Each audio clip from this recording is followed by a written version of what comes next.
Hi there, welcome to the show. So, the subject of my story this week concerns Florida, the only state in the country that can make itself infamous for news stories like these.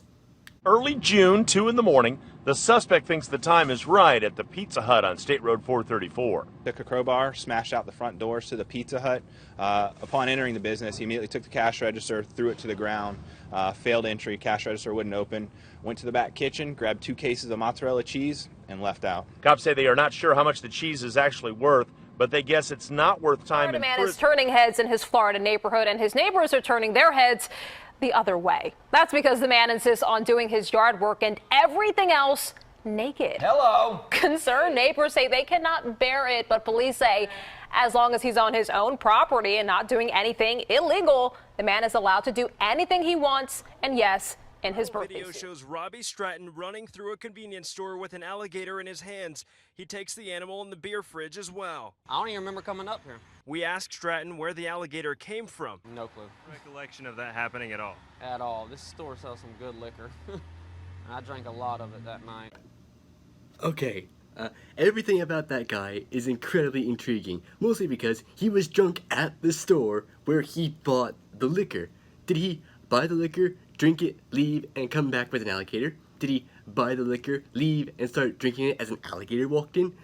Did he buy the liquor, leave, start drinking it, and saw an alligator that was having a crappy day and really needed a drink, and he told the alligator, "I know just the place to get a good brewski, Mr. Alligator." Who knows? It's Florida, and any of the scenarios I just listed has a decent chance of turning out to be true.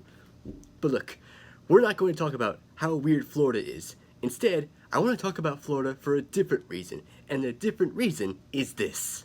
Governor Ron Desantis is facing a torrent of criticism for steering thousands of vaccine doses to communities developed by his political supporters. The action comes weeks after DeSantis tapped supermarket chain Publix to be the sole distributor of vaccines in a handful of Florida counties following a $100,000 donation the company made to DeSantis' re-election PAC.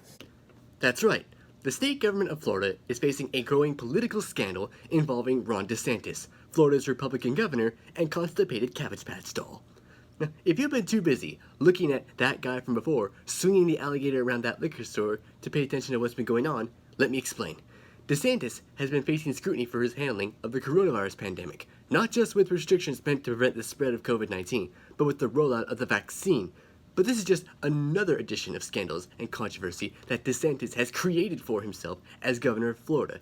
He's faced recent scrutiny for incidents like, among other things, having state flags flown at half-staff to honor Rush Limbaugh following his death from cancer, calling for plans to restrict voting by mail while pushing Trump's baseless claim that the election was stolen from him, and for shuttering down inquiries into his associations with Lev Parnas, a Ukrainian-born businessman in South Florida who wanted to join DeSantis' transition team in 2018 and was involved in Trump's impeachment scandal and investigation into Giuliani by the Southern District of New York. The second to last person of which DeSantis has a great deal of affection for. Just listen to DeSantis describe why he thinks Donald Trump would make a great role model for kids. You think that the president is a good role model for Florida's children? Well, look, what he did, and he's done it in a number of different ways, is he made promises to people when he was running for office. And most politicians forget those promises as soon as they take office. And I think even his worst critic would say he's been somebody that has been determined to keep the promises he made. And the Israel promise is something that I brought up because other presidents for 25 years have been making that same promise. And so what I would tell my kids is, if you promise someone you're going to do something, keep your word. Now, we all have our faults and whatnot, but I think that was something, keeping your word is something that I think is a good thing to do. So the answer to that is yes. Look, I mean, these are just, you guys, I know what you guys are doing. You're obsessed with kind of the Trump stuff and this and all the stuff with the kids. I mean, bottom line is keep your word. Keep your word? Come on, man. You're talking about a guy who tells more lies than Stan Pines, George Costanza, and Creed Bratton combined. The only way DeSantis could be lying even more is if he said that not only was Trump a great role model for kids, but would also make a great Sesame Street character. Although that does explain why Big Bird has been smoking cigarettes recently. Face it, kid, you're never gonna learn how to spell. But not only does DeSantis see Trump that way, he seems to have returned the affection for him. Just listen to Trump tell a story about DeSantis asking for Trump's support when he decided to run for the highest office in Florida. he worked so hard. Then he called me, he said, sir, I'd like to run for governor. I said, governor? I don't want you to run. I like you staying. No, I want to run for governor. And I said, well, if you have to, I'd like your support. I said, how can I support you? You're at 3. He was at 3. He had no money. Somebody else was at 38, and they had 22 million cash, right? I said, look, if it's important, I'll do it, because he's been another great warrior. And he's, by the way, he ran. I endorsed him. His numbers went through the roof.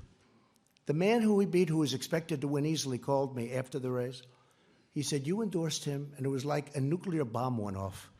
Yeah, it was like a nuclear bomb. That is, if a nuclear bomb exploded, instead of a burning hellscape and constantly emitting radiation, it was an explosion of Big Macs, filet-fish sandwiches, and all other fast food items he would serve at a state dinner. In which case, yes, it was like a nuclear bomb. A thousand-hour dressing-scented, lethargic feeling-inducing, racism-spouting nuclear bomb. But calling DeSantis a hard worker actually has some element of truth in it. He's taken steps to address the environment, like reducing pollution in Florida's Lake Okeechobee, as well as address Florida's growing red tide problem, and he's pushed a project to prepare Florida to mitigate the effects of climate change. But DeSantis' governing as the highest elected official in Florida goes well beyond helping Florida's environment, because while he has done some good policies related to medical marijuana, restoring the voting rights of individuals who committed nonviolent felonies and served their full sentence, there's a lot more about him that we should be concerned about, ranging from political corruption, involving those COVID vaccine scandals, and his far-right political views, and if that wasn't already concerning enough, he's being hyped by conservatives as a potential 2024 candidate for president. And not only has he exhibited bipartisan appeal and holds a number of controversies, he also has the gall to use his office to target political opponents and critics, which makes DeSantis a potentially dangerous political figure, which is saying something. But if DeSantis gets another term as Florida's governor or runs for president and wins, he will just be a Trump 2.0. So if he's being the subject of endless scrutiny and being hyped as a candidate for president, I thought that this week that we would talk about who exactly Ron DeSantis is. And before I go any further, in around 20 to 30 minutes, I promise you, you're not going to wonder why I talked so much about Florida, as much as I talked about anything else for that matter, ever again. Now let's start with some backstory. DeSantis is a Florida native who lived in 3 cities in Florida throughout his life. His hometown of Jacksonville, the city of Orlando, and the Dundon area of north of St. Petersburg. He's also a Harvard and Yale graduate, where he majored in history and law.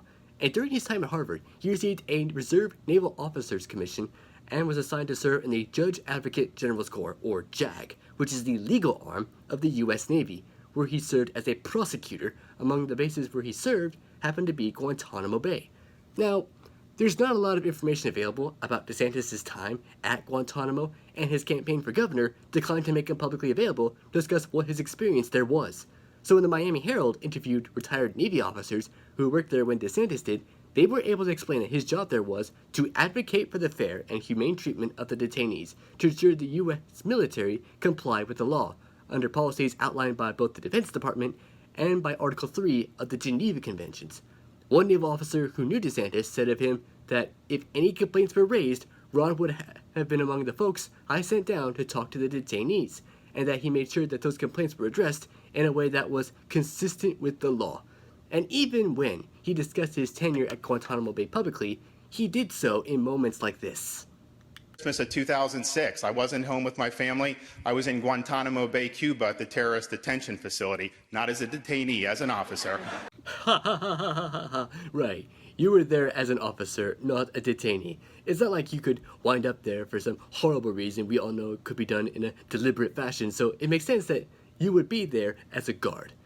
Other than his time serving at Guantanamo, DeSantis also served in Iraq during Iraqi freedom as an advisor to a Navy SEAL commander in support of SEALs missions in Fallujah, Ramadi, and all of Iraq's Al-Anbar province. Other tasks during his time in Iraq included, among other things, being a physical fitness coordinator, a recruiting officer, and even an assistant urinalysis coordinator, where he helped screen service members for drugs.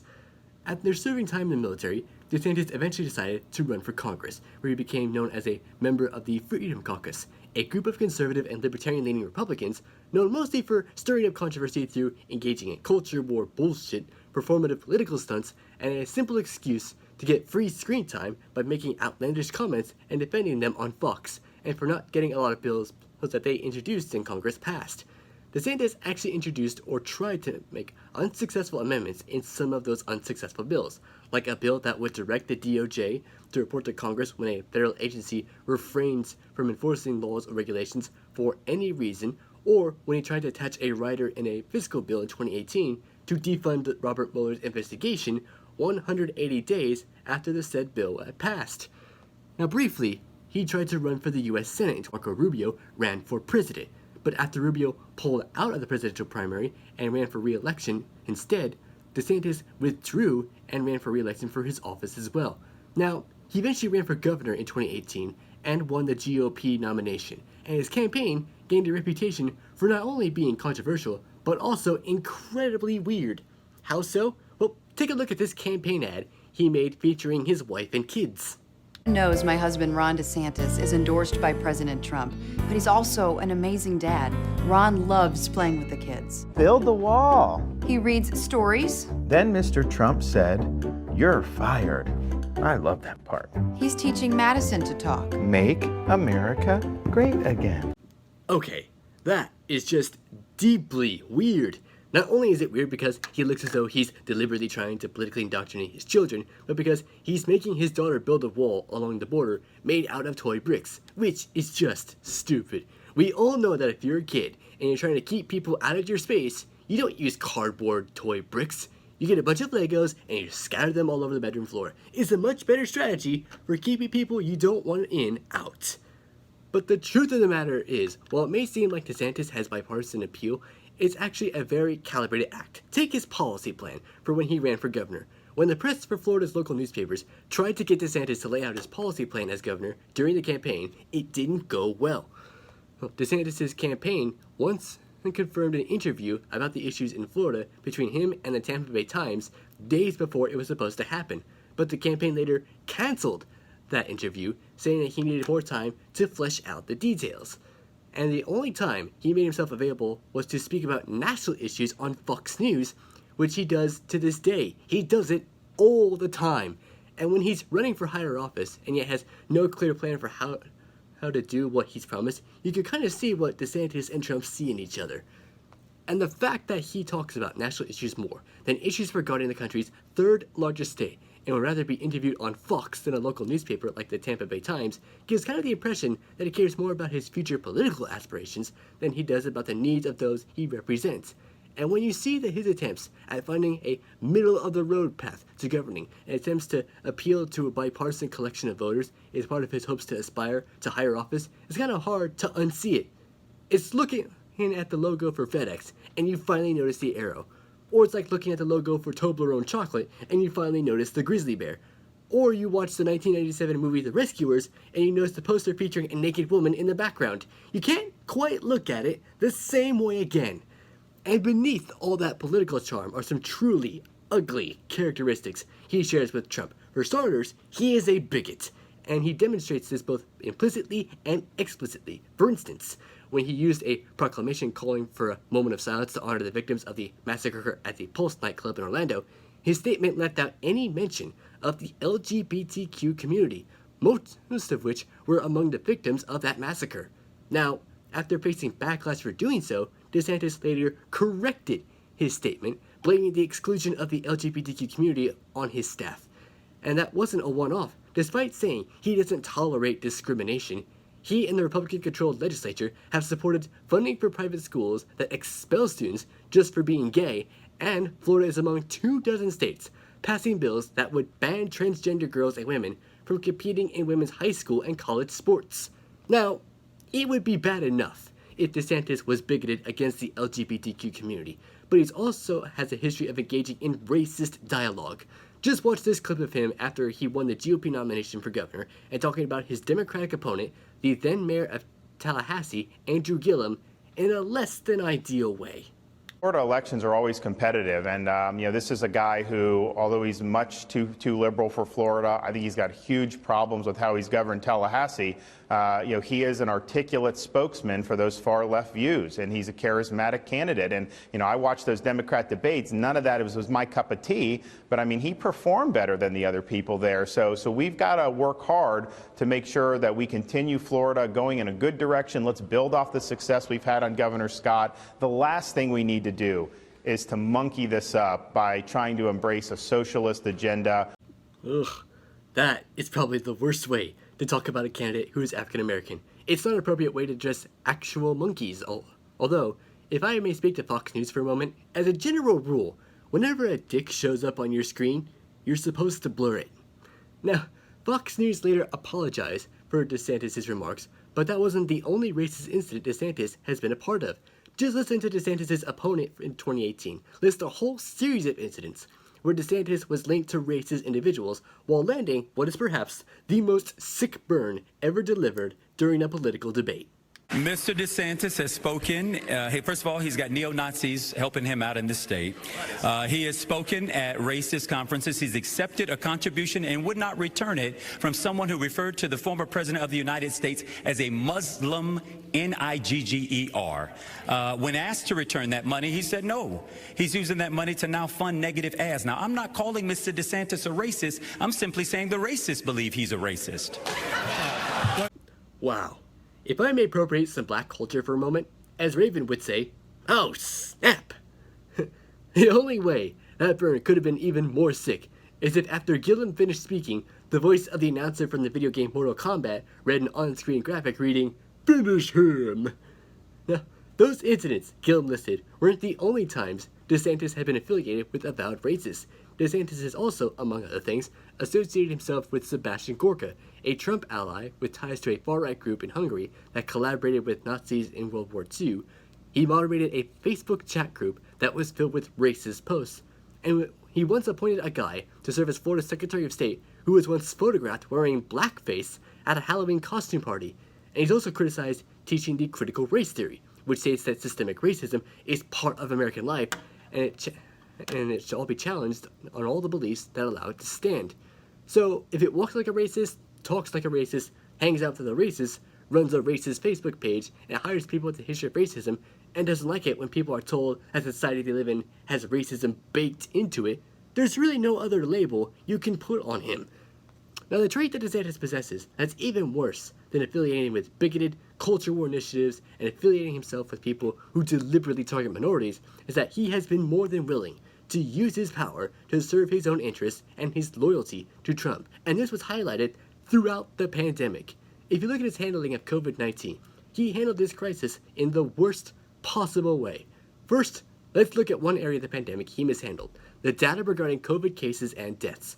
Rather than listen to public health experts at the Florida Department of Health to understand how to better control the spread of the virus, DeSantis and his administration suppressed any facts they saw as unfavorable, dispensed dangerous amounts of misinformation, dismissed the advice of public health professionals, and promoted the views of people who were anti-science, like Dr. Scott Atlas, a radiologist who once sat on the White House Coronavirus Task Force, where he promoted, and mostly promoted, miracle cures for COVID like hydroxychloroquine. So he essentially let politics, as opposed to sound science, dictate Florida's pandemic response. And that wasn't all. When it came to advice on public health, the only people he relied on for advice on containing the virus were his wife, who once worked as a news reporter, and his chief of staff, who was a former hospital executive. And when it came to deaths among young people, particularly those under age 25, DeSantis claimed incorrectly that no one in the U.S. had died from COVID, which was a claim that he later walked back, saying that no one under 25 years of age in Florida had died from the virus. Now, DeSantis has even questioned the death toll from COVID in Florida, even though his administration was asking the health department to fudge the numbers in rural counties to drum up support for reopening the state. And with some responsible for handling that data refused, they were either fired or reassigned. One of those was at Florida's health department responsible for overseeing the data on Florida's cases and deaths was Dr. Rebecca Jones, who was fired and later started her own Florida COVID dashboard to accurately record cases and deaths in a way that data couldn't be manipulated. Now, this brings me to the second way he mishandled the pandemic, by using his power as governor to silence criticism even when it's very much warranted.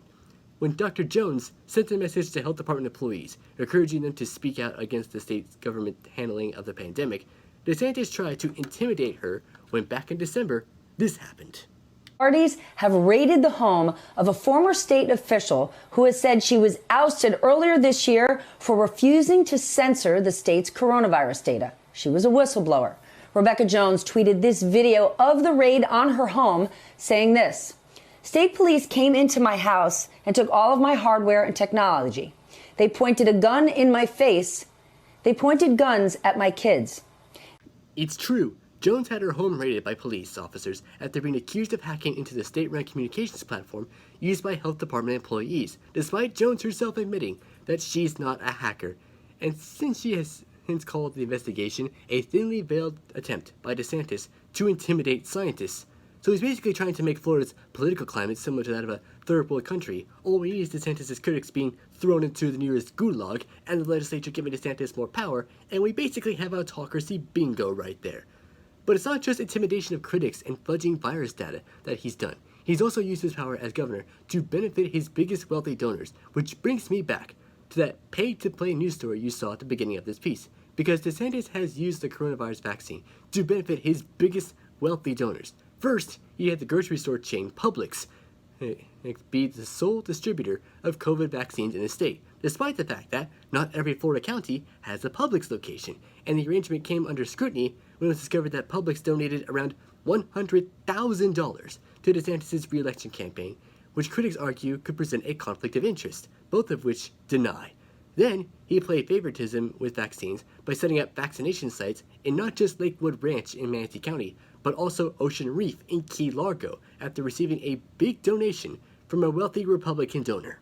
The wealthy Ocean Reef community in Key Largo was offered shots by Baptist Hospital.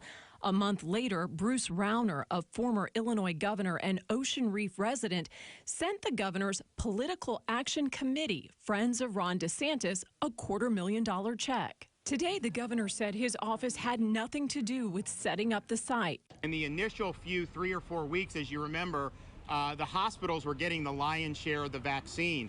But he added he was glad the hospital stepped up. If you're 65 and up, I'm not worried about your income bracket. I'm worried about your age bracket. Hours later, Agriculture Commissioner Nikki Fried called on the FBI to investigate.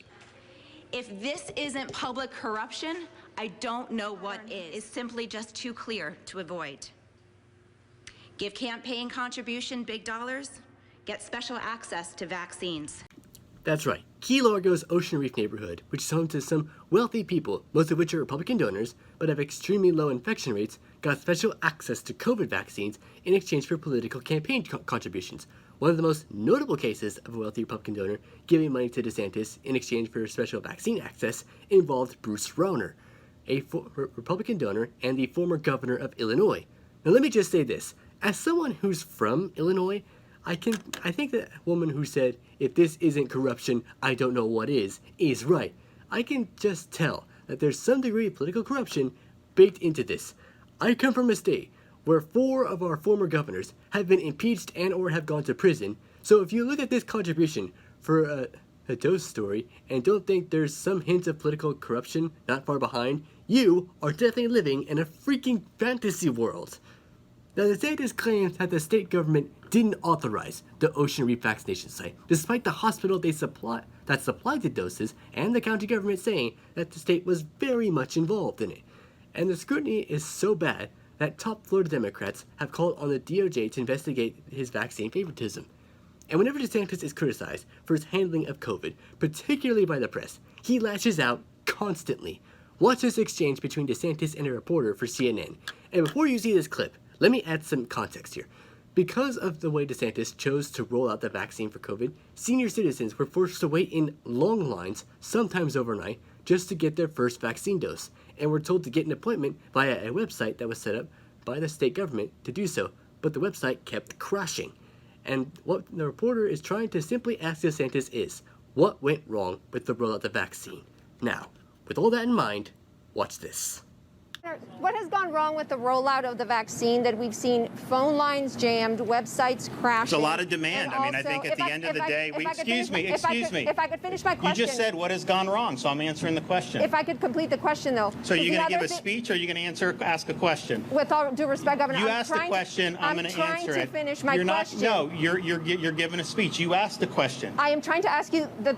You're going to ask how many questions? You get 3? They only got 1 question. Why do you get 3? With all due respect, Governor, I'm just asking if I could finish my question. You didn't. You finished the question. I did not. My full question is what went wrong with the rollout of the vaccine when we've seen phone lines jammed, websites crashing? So you're repeating your question. To complete it for you, Governor, we've seen websites crash and also senior citizens waiting overnight for the vaccine. Where was that at?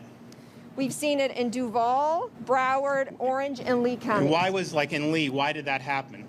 Did you investigate why?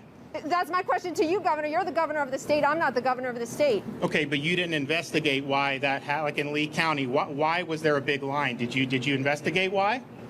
Could you tell us why? Because we distributed vaccine to hospitals, and the hospital said, first come, first serve. If you show up, we'll do it. So they didn't use a registration system. There wasn't anything that was done, and there's a lot of demand for it. So people are going to want to go ahead and get it. So are you saying there was no plan then from the state to make sure that senior citizens didn't wait outside overnight? So the state is not dictating to hospitals we're not dictating to Carlos Magoya how he runs his operations here. That would be a total disaster. These guys are much more competent to be able to deliver healthcare services than a state government could ever. Oh, come on. She was simply trying to ask him a single question, and he decided to turn it into a basic exciting political moment for himself. She's trying to ask why elderly people are being forced to wait in hours-long lines just to get a vaccine, and he just wants to verbally wrestle with her because she works for CNN. Also, you shouldn't have to make a life-saving vaccine available on a first-come, first-served basis. This is something that could get us out of a public health crisis, not something you could use to start a Hunger Games-style tournament with.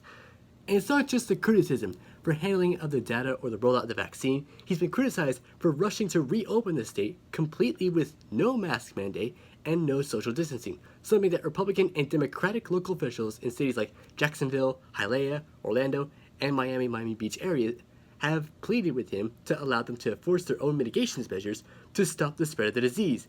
And it's gotten to the point now where he's refusing to take their calls.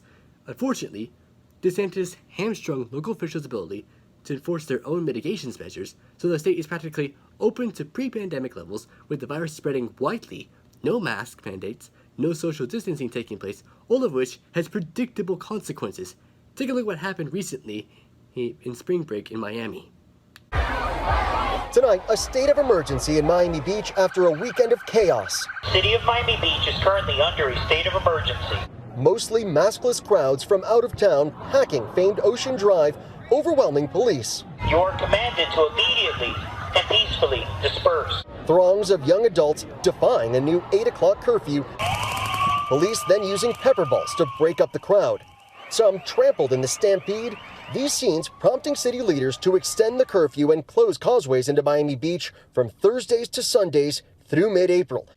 Yeah, because of DeSantis reopening the state as if the virus no longer exists, party-ready spring breakers flooded Miami and Miami Beach, leading to the mayor to declare a state of emergency after they packed the streets defying curfew and ignoring the risk of getting a deadly disease, leading to police using riot tactics to get partygoers to obey local laws and try to get the virus to stop spreading. And the problem is, all of the deaths, the police resorting to crowd control to get tourists to obey a locally imposed curfew, and the ridiculous politicizing of science behind public health mitigations, all of this was completely avoidable. DeSantis chose to handle the pandemic this way, and it's cost the state of Florida dearly. Florida currently has more than 2 million infected with COVID-19, and more than 33,000 have died. And because of the rollout of the vaccine by DeSantis, Florida is ranked at 37th out of 50 states in percent of vaccine doses administered, although he recently allowed for everyone 18 and older to get the vaccine starting April 5th, so there likely is going to be more people getting vaccinated. So the question of who exactly Ron DeSantis is would be this. He's just a mini Trump with a messaging style containing bipartisan appeal, but really possesses all the characteristic traits of Trump specifically designed to appeal only to his core supporters. The final question to ask is what's going to become of him? It's honestly hard to say, because he won't be on the ballot again until next year, and it's unknown if he'll face any accountability for his handling of the pandemic. Maybe he'll lose re-election, maybe he gets probed by the FBI or the DOJ, and later gets indicted somewhere down the road, or maybe he'll try to run for president and probably, or probably not, win the GOP nomination. And when you put all this together, the bigotry, the Trumpiness, the promotion of successful business at the expense of human life, you can see why DeSantis could be considered a dangerous person, whether in a second gubernatorial term or as a presidential candidate, because Florida, home to this gator-swinging, liquor-loving local, deserves a lot better than this Florida man who isn't stealing cheese from Pizza Hut, but it's the lives of people who want their governor to do anything but politicize this crisis. That's my show. Thank you so much for watching. See you next time. Good night.